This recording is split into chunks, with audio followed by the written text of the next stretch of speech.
lagom et hygge. Ces termes scandinaves désignent un art de vivre cosy, qui connaît un vrai engouement chez nous.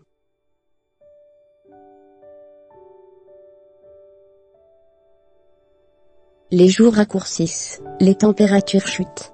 Doucement mais sûrement, l'automne s'installe.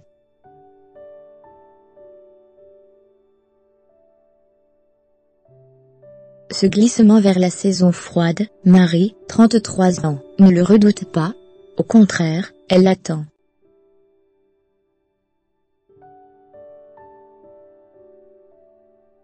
Je vais enfin pouvoir ressortir mon plaid en laine, faire des provisions de thé de toutes sortes, et passer mes dimanches à faire des gâteaux.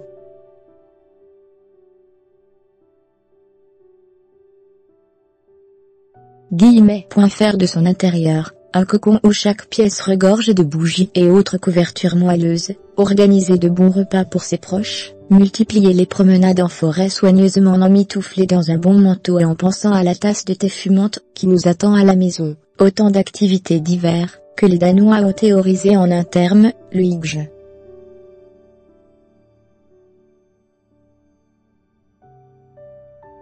Meg Wiking, directeur de l'Institut de recherche sur le bonheur à Copenhague, le définit dans le livre du hygge, et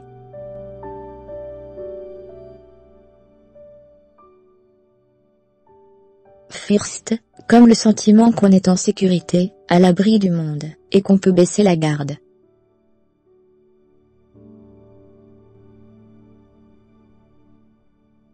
Classé 10e dans la liste des pays où l'on est le plus heureux selon le World Happiness Report, la Suède a son propre hygge, le lagom.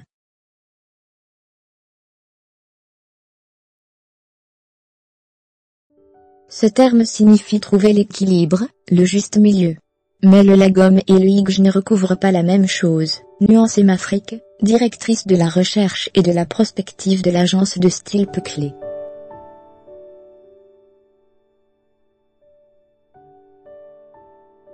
Le hygge invite à se recentrer sur l'intérieur, le confort de la maison. Le lagom s'inscrit, lui, dans une démarche minimaliste engagée, où l'on porte un regard critique sur la surconsommation actuelle.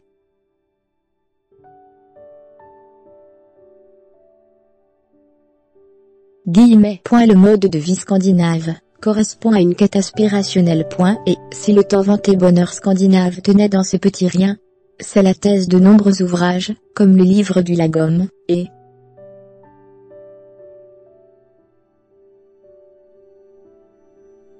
First, lagom, vivre mieux avec moins, et Duno, hygge, se réjouir des choses simples, et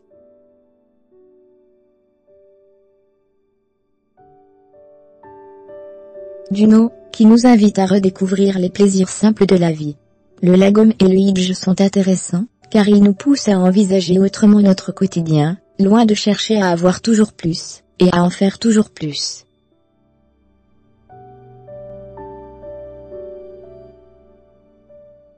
Dans le contexte actuel, se dire que l'on peut passer une super soirée à bouquiner en buvant un chocolat chaud, c'est décomplexant, lance Marie.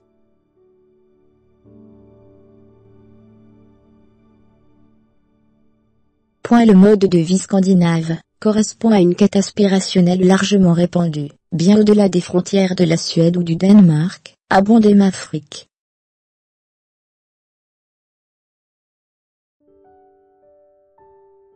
On est dans une quête de modération en réaction à une surconsommation généralisée.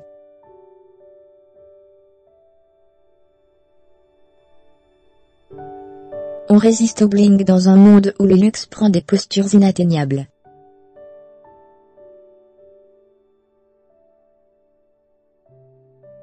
Ces pays sont portés par l'idée du bien vivre ensemble.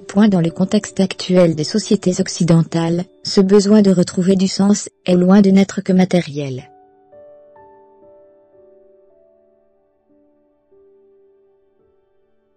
Entre crise économique, crainte du terrorisme, bouleversements sociaux et politiques, le contexte est largement anxiogène.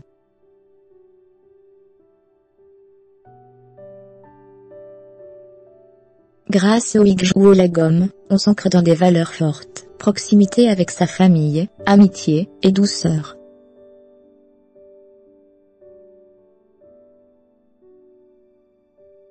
En un mot, on se rassure. Si l'on peut décider de se rendre au travail en vélo, ou de faire son marché le dimanche, pour un mode de vie plus apaisé, le lagom et le hijj à l'échelle nationale, ne sont rendus possibles que grâce au modèle très particulier de l'État-providence à la scandinave.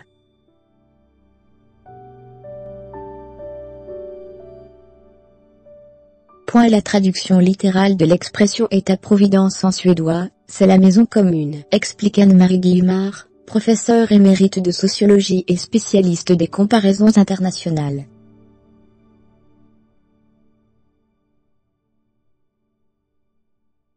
Ces pays sont portés par l'idée du bien vivre ensemble. Toute la conception de la vie politique, du travail, de la santé et de la protection sociale des individus en découle.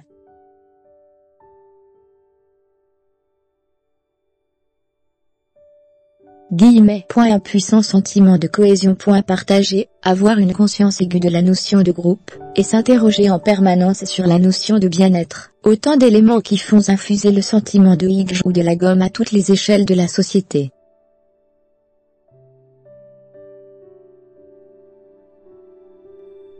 Le contrat social est clair, c'est donnant-donnant, reprend Anne-Marie Guillemard.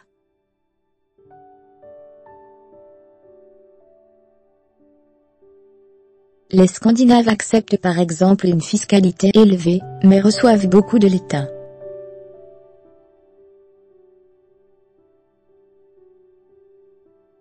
Dans la vie politique, la transparence est de mise. Cela donne un puissant sentiment de cohésion.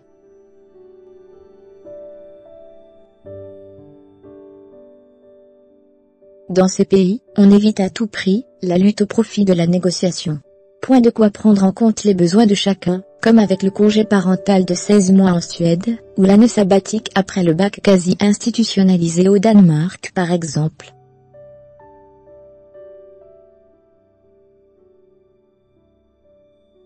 Au travail, le présentéisme est mal vu, et tout le monde se réunit dans la matinée pour une fika, une pause café-pâtisserie.